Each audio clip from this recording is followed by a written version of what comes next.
everyone. I just want to welcome you here today. I'm Leah Nord, Senior Director of Operations from the Canadian Home Builders Association.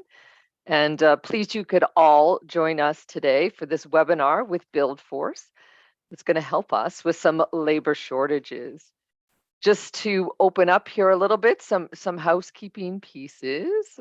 We are recording this. It will be up on the website probably by the end of tomorrow. We've got the Q&As open here, so enter your questions as we go along. We'll address them en route, and if we don't, then we're going to have the question and answer period at the end, so we will be sure to do it then. I'm also going to let you know you can adjust your view there. You can toggle just up at the top. You should be able to see that. And with that said, I'm actually going to open with a land acknowledgement today. I'd like to begin this webinar by acknowledging that I'm coming to you today from the traditional territory of the Algonquin Anishinaabes peoples.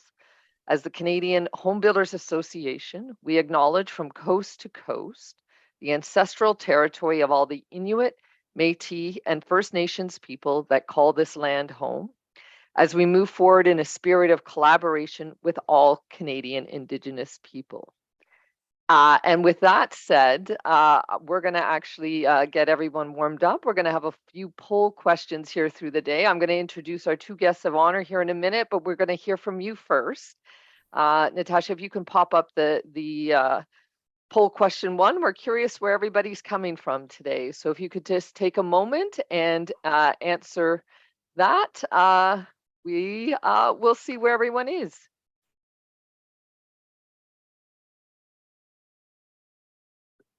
And maybe while people are doing that, that would be a good time. I'll show the results afterward. But Bill and John, if you just want to introduce yourselves first, I'll say some words and then we'll come back to you again. Bill, go ahead. Absolutely. My name is Bill Ferrer and I'm the Executive Director of BuildForce Canada. John? Hi, good day, everyone. So my name is John Victorin. I am the project manager for the Construction Career Pathways program.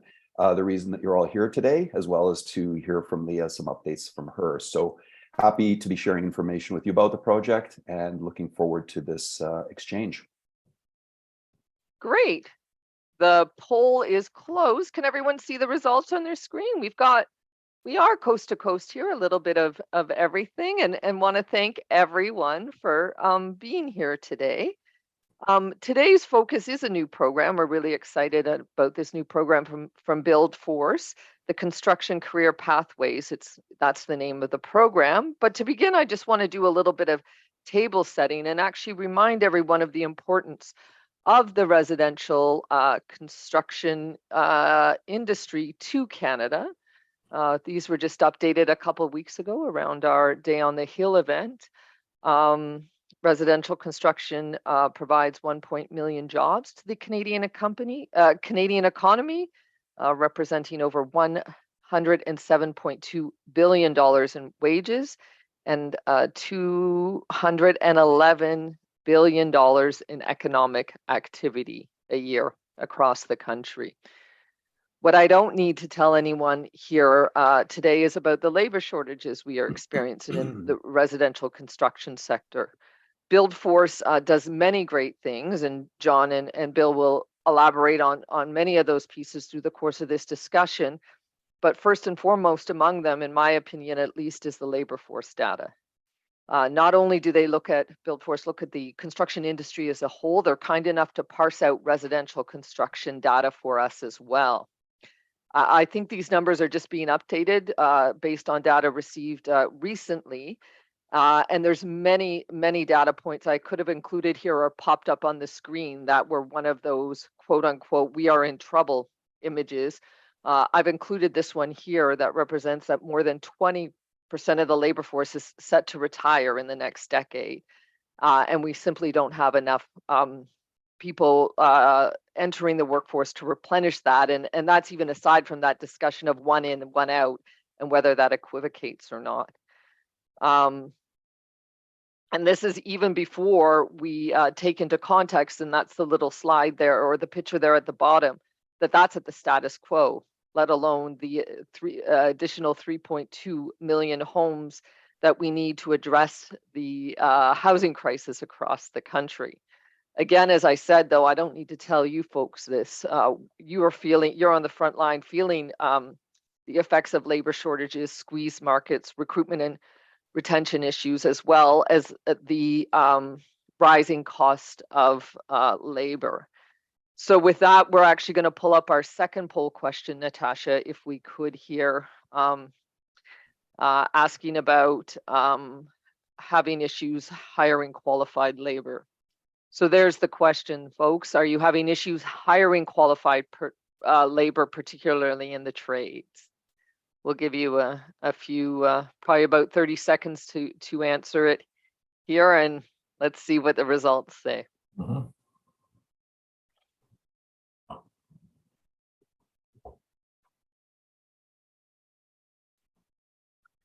We're going to give you 5 more seconds here, folks. No, Bill's laughing. Yeah, no surprise here at all. It's always good to quantify that or confirm our assumptions to be sure. Although I'm not sure it's pretty much a fact across the board here as well. Just before we move to BuildForce and the program itself, I just wanted to make a couple of points from CHBA's point of view or what we've been up to lately. Oh, we're missing a slide here. Oh, I don't know what happened to my slide. I have a slide. We just, and we'll include it in the deck when we go out. Last week, earlier this month, sorry, we just had our day on our hill and updated our Unlocking the Door to Home Ownership document, which is recommendations for the federal government, the role of the federal government in housing. And no surprise, we had a couple of recommendations around labor. First of all is the promotion of the trades, which we've advocated and recommended for a long time. As well as the role immigration plays and the idea of the increased numbers that are coming into the country to make sure that we niche a number of them or ensure that a number of them have the skills to actually enter our industry and help us build those new constructions as well.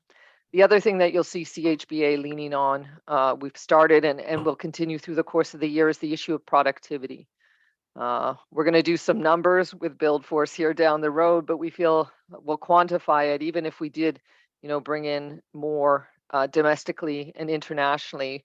We just don't think we're ever going to get to the numbers that we need to build. So we're going to have to lead into that productivity issue to try and give us the cutting edge there.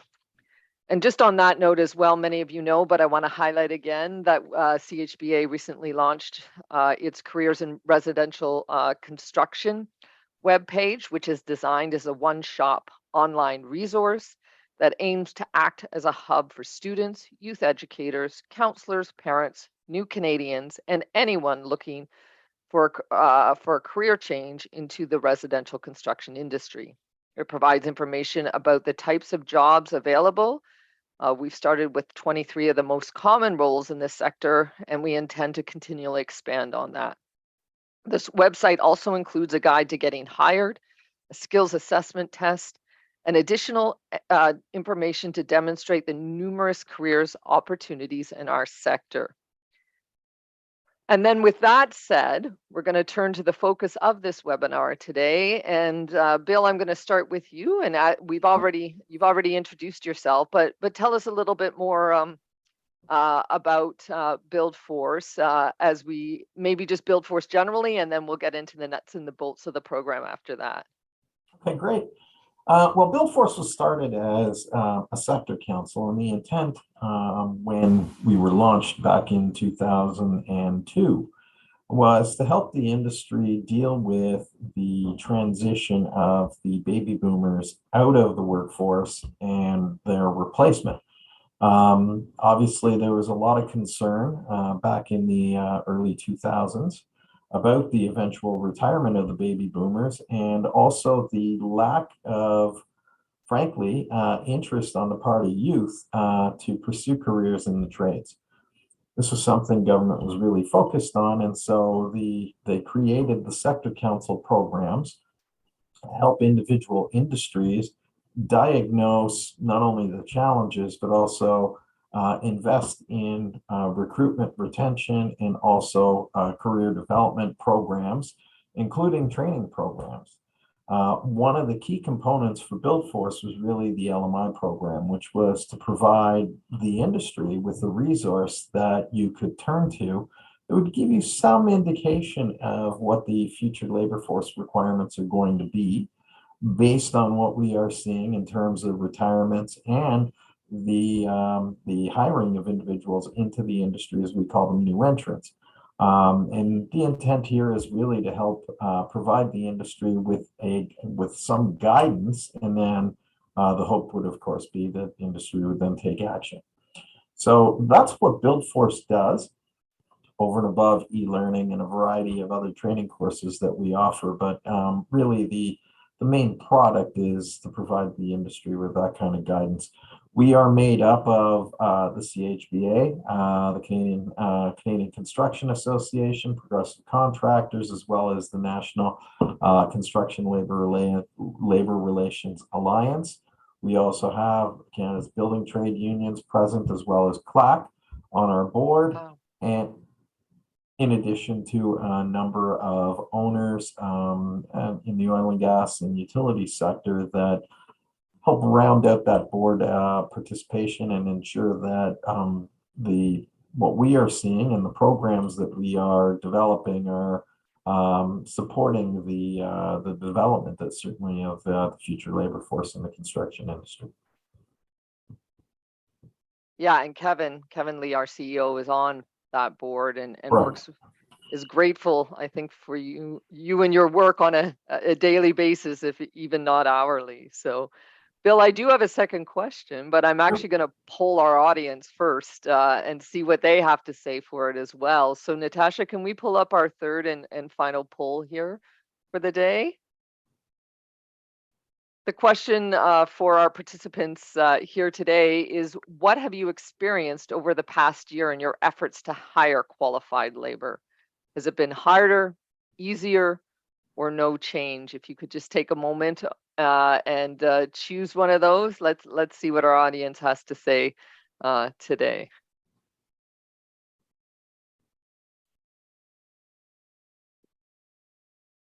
We need the music in the background while it's playing. We're going to give folks another 5 seconds here to answer, and we're going to see what people have to say.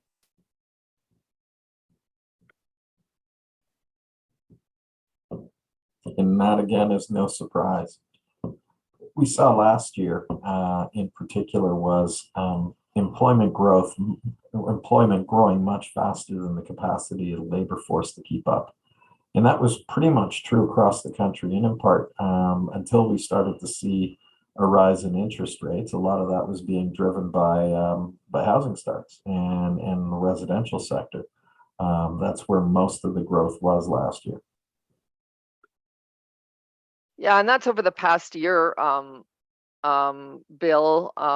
Is there any other trends you can point to, even about through the last year, or what we're looking to in the future? Not that you have a crystal ball, but well, I mean, we hit what you're keeping your eye on. We hit 260,000 starts last year, and that was a step down from 2001. And in part, that wasn't surprising because we also had a strike in Ontario for part of the year that did impact construction. But overall, we had about 370,000 homes under construction last year, which was an all-time record. And so the capacity of the industry to continue to build at that level with the current labor force is going to be challenged. And that's part of the reason why we need to have, I think, some really good discussions around how we can continue to build out that labor force, but also what kind of reforms do we need to make sure that the individuals coming into the country are going to be able to support the industry as we see the baby boomers transition out. It's important to note that 20% of Canada's population is currently between the ages of 50 and 64. and 19% of the population is now over 65. When we look at individuals under 15, there's only 16% of the country that is under 15. So it doesn't take a genius to figure out over the next 15 years, we're going to see more people exiting the labor force than available to enter. And that really points to immigration as our solution to try and address our future labor force needs. And when we look at the construction numbers historically, newcomers now make up about 20%, 27% of the overall labor force. And in the construction industry, it's been rising from 18%. We're now at 19%, but we're still nowhere close to the overall share that we need to be at. We should be at about 27%, and we're not there. And in part, it's a policy, and it's been policies part of the federal government that have really discouraged or have really prevented individuals with the trades, with skills that we need and the experience in the trades that we need from actually entering the country. Because there's been certainly a disproportionate focus on individuals with higher levels of educational attainment, which is important, but we produce plenty of PhDs in this country. We don't need to be bringing in more to compete against our children. So what we need are to bring in the right kind of immigrants that are going to support growth of the overall economy. And certainly when we look at construction, we certainly have not been able to do that just based on the numbers alone. But that's not why I'm here. But we're trying, right? And thanks to your data, we were able to have both Minister Hussen and Minister Fraser at our Day on the Hill event, Bill, earlier this month, and they're hearing the message loud and clear, and we do appreciate that. It's time to take that next step, though, as well. And it's exactly what you said. And it's not only an issue of bringing in the right Canadians, it's allowing them to practice, right? And whether that's through a regulation or just even, clicking and getting, that match in place and all the wraparound supports that new Canadians and their families need. But again, as you said, that's not why we're here. But it is a labor force issue, and it's a multi-pronged approach. I always talk about a recipe, right? We need all the pieces, all those ingredients coming together in order to make it work. And that's why, we've invited you here today and are very excited for you. I'm going to flip the slide here and ask you to tell us about the Constructions Pathway Program, how it came to be, what are its objectives, and what are the nuts and bolts, and how can our members and participants here on the line get involved and register and benefit from this. Thanks. Sure. It's a good segue, actually, from the discussion we were just having, because often policymakers tend to see it as an either or, and it's really not. It's both. We have to continue to remain focused on increasing our recruitment within Canada, while at the same time paying attention, obviously, to immigration reforms that are going to support the industry to actually grow and continue to recruit its share of newcomers coming into the country. I often like to describe it this way. I mean, the government has focused, or the focus right now is to bring in 1.5 million newcomers, just under 1.5 million newcomers over the next 3 years.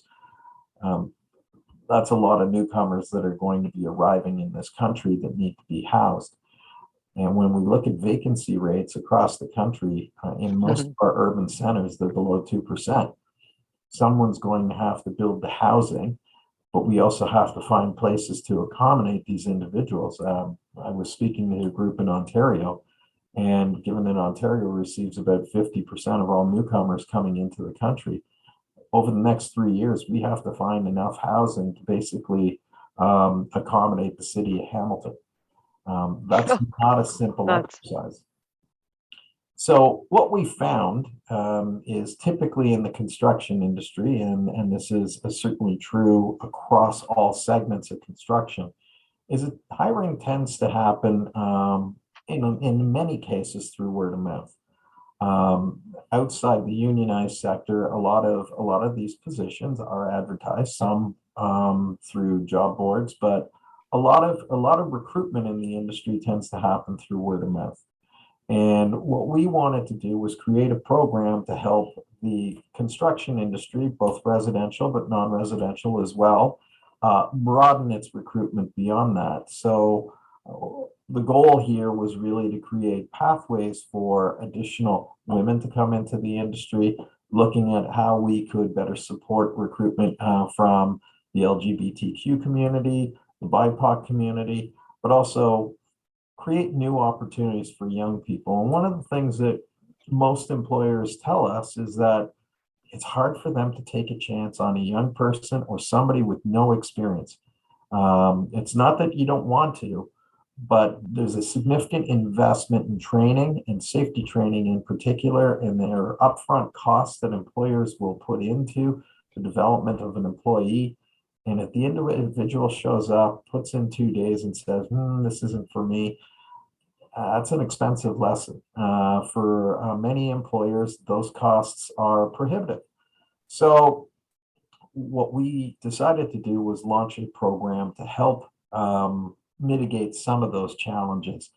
And it really is an entry-level program. It is designed for 16 weeks of employment with the expectation, of course, that once those individuals complete their placement, that they will want to stay in the industry and that the employer will want to keep them. We will provide up to $2,400 to the employer to help cover some of your onboarding costs. In exchange, the employer guarantees 16 weeks of employment for an individual. We define this has to be full-time employment. We define that as 20 hours. We recognize that there will be some variability, particularly when you're working outdoors. Some weeks you're going to work because the weather permits you to catch up for weeks where you had to limit the amount of time you put in to construction on a site because the weather didn't cooperate. So we're trying to come up with some flexibility there. The goal, again, is to try and offset some of your costs as employers. And our focus is certainly to broaden the recruitment for the industry to include groups that historically have been underrepresented in the industry, while at the same time supporting a pathway for young people into the industry. The program is stackable. So for those of you that might be already tapping into a provincial program to try and help address your labor force needs, again, the program is stackable, providing that the provincial and our subsidy do not exceed 100% of the employees' wages. We have essentially placements that are, we launched the program in March, so we're ready to go. But because we are looking at 16 weeks, we'd like to get most of those placements filled before the end of August. So it can probably go well into September as well if you have 16 weeks worth of work. We are working with our partner Magnet, which is an offshoot of Toronto Metropolitan University, and they will be running the administration. We have tried to keep the administration as, well, we've tried to minimize the amount of administration because we don't want to add to your burden. We know that you're trying to run a business, and it's certainly not, if the process is complicated and it's going to require you hours to basically register for a fairly modest sum of money that will help offset some of your costs, you'll probably just forget about it and move on. So we really have tried to keep the administration as simple as possible, keeping in mind, of course, that this is a government-funded program. So there are some hurdles that we couldn't get around, but I think that's pretty much it, unless I've missed anything. John, have I? Well, I'll just add a couple of things, Bill. And with the focus of the program is really on supporting smaller businesses generally across the country. So the program is targeted to small and medium-sized enterprises. So that is organizations with fewer than 500 employees. Now, we have had questions about whether divisions with maybe separate payrolls could qualify. And we do look at those on a case-by-case basis. We are open to that. And so, wanted to put that out there. There's also an e-learning component, which can add value. For participants that come in through the program, They are able to access our national safety course, which is important for individuals who are new to the sector and coming in. We know that you're going to be providing a safe workplace, but we want them to come in with a basic understanding of workplace safety in a construction setting. So there's that, as well as additional value add e-learning for employers who'd like to take it, and that's a respectful and inclusive workplaces training that BuildForce is offering as an in-kind kind of contribution to the program, but as a value add to employers and those participating in it. So we are working with community partners, and that's part of my role going forward, and expansion of the role is really creating those relationships. For instance, had a call this morning with a local service provider, actually a social enterprise in the GTA, where they're interested in connecting their graduates of their programs who are learning about construction to employers who would want to be hiring individuals in entry-level roles. So, that to me is part of the exciting work, and that's what Bill referred to as well. The work of this program is really expanding recruitment channels and increasing the opportunities for the sector. So that's what I'd add. Great, and we don't have a lot of time left here, so I've got some questions here that I think are really good and poignant. I'm actually going to flip the slide to answer one of these, because people are interested in getting the ball rolling. So there's the contact information there, both for John directly. You can that's his direct red line, bat line, folks, as well as a link to the website that'll give you more information. So that was one of the questions. It is a nuts and bolts question here. I'm going to start with the second one there. Do we see the resumes from different candidates and have a chance to meet and greet them? How does that selection work, right? I will say to you guys, to your credit, have been great. We've parsed down, you've had lots of eyes on those applications. So from the employer point of view, it's very easy, folks. It's really easy to apply, minimal information. But then what happens? How do they see candidates? How does that process work? Yeah, the way our system will work is you will go online and register and provide a brief description of the kind of position you're looking to fill. And then we will provide, based on individuals and where they live, we will try and match you with an individual or individuals in your region. And then you will have to be the one doing the hiring. It is not something, we're not going to force someone on you. We will provide you with individuals that you can speak to. And if you're satisfied with hiring one of those individuals, you then just need to go back in and say, yes, I will be hiring this individual. And that's how the process starts. And once the 16 weeks are over, we will provide you with the maximum wage subsidy, which is $2,400. But for every week that individual is employed, we will provide you essentially $150, recognizing that some individuals may only stay for 8 weeks, may only stay for 10 weeks, and other individuals may want to stay the full 16 weeks. So particularly with youth, that may be a challenge, them staying the full 16 weeks, which is why we're providing a bit of flexibility. And this allows you to essentially bring individuals into the industry, give them the exposure that we're hoping that they will get, let them get that first experience, let them get excited about careers in construction, so that when it comes to, particularly, and this is particularly true with young people, when it comes to career choices, they look to the construction industry as a career of choice, as opposed to looking elsewhere. And this is really our intent here, is to provide them with that first opportunity to get some exposure to the industry, because we know once they've been exposed, they're going to get excited and they're going to want to stay.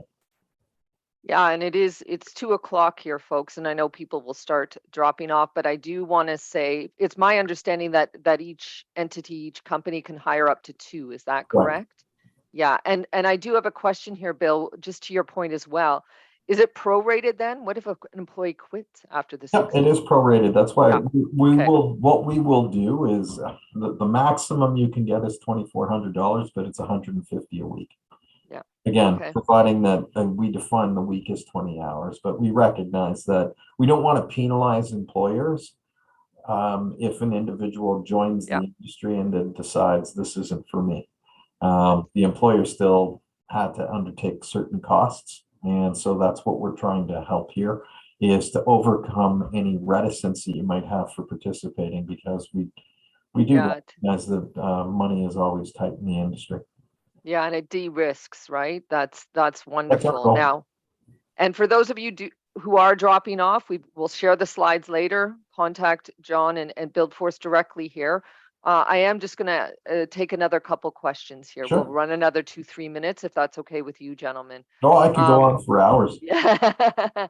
Oh, this is an interesting one. Do you expect the project to be funded again after this funding period? Are you guys able to say that at all, or It's no? always difficult to say. The funding lapses at the end of this fiscal year, so we Okay. really don't know at this point what the government's intention will be beyond March of 2024.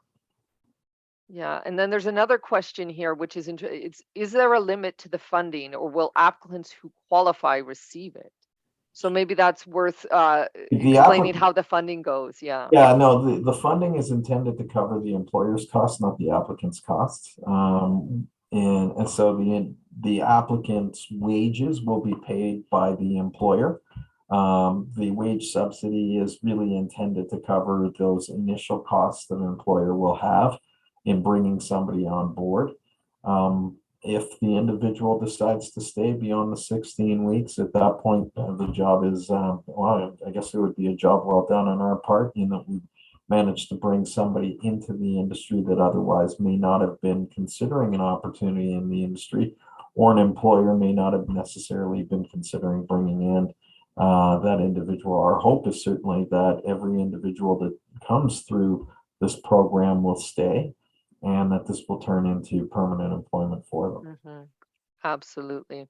And again, just before I forget, I do know that the training or the courses provided to employers are optional. I just want to say that I've taken them myself. They're really concise, they're really useful, and they give you really practical information. So I just want to encourage employers who do get involved, even though it's mandatory for the individual, the safety piece, but just want to put a plug in because those are really good courses as well. Yeah, Um, the courses themselves were designed by industry for industry. And mhm. our goal with the safety course is really to try and minimize um, having or the number of individuals that show up in running shoes. It really is to try and get individuals at least focused on a construction safety culture, recognizing full well that employers will put the individual through some form of safety training when they arrive on site. But what we're trying to do here is minimize the amount of time you have to spend with that individual. Absolutely, and I'll do one question here, and expand on it a bit as well. The question is about, is anyone approaching the high schools, and I'll just even expand that question out to where is where are you you're coming to us as employers, CCA, ourselves, among others, individual employers as well in different regions across the country. Where are you out seeking the individuals, the potential employees as well? Thanks. Well, it's a twofold process. Part of it, we are out working with Skills Canada. We're out working with settlement organizations across the country, the YMCA's. We are certainly through Magnet reaching out to schools across the country.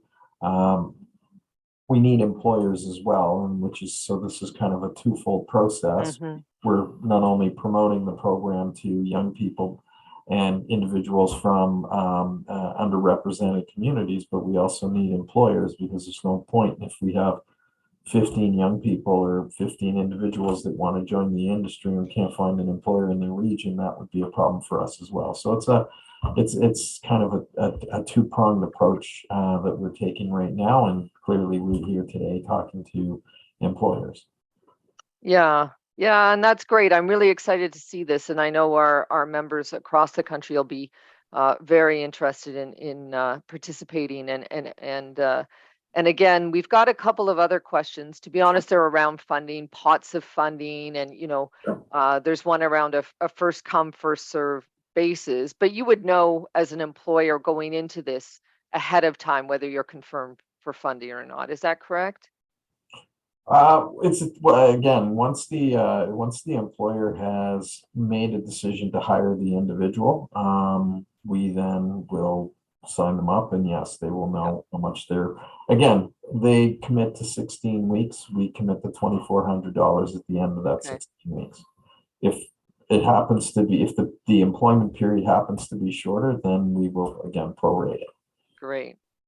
Great. Well, thanks. This is really exciting, and kudos to you, the two of you and the whole team for all the work you've done to put this together and get to this point, and hopefully we'll have a good summer and into the fall with lots of pickup on this. Again, everyone, thank you for participating. Thank you for learning. And there's again, we've got the BAT line, the direct line. It's not just a website as well. John is really good on taking questions and helping people through this. So anything further you have, I would really encourage you to reach out to BuildForce directly.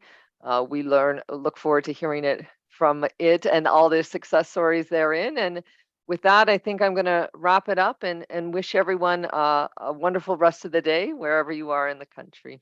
Thanks very much. Bye-bye. Thank you.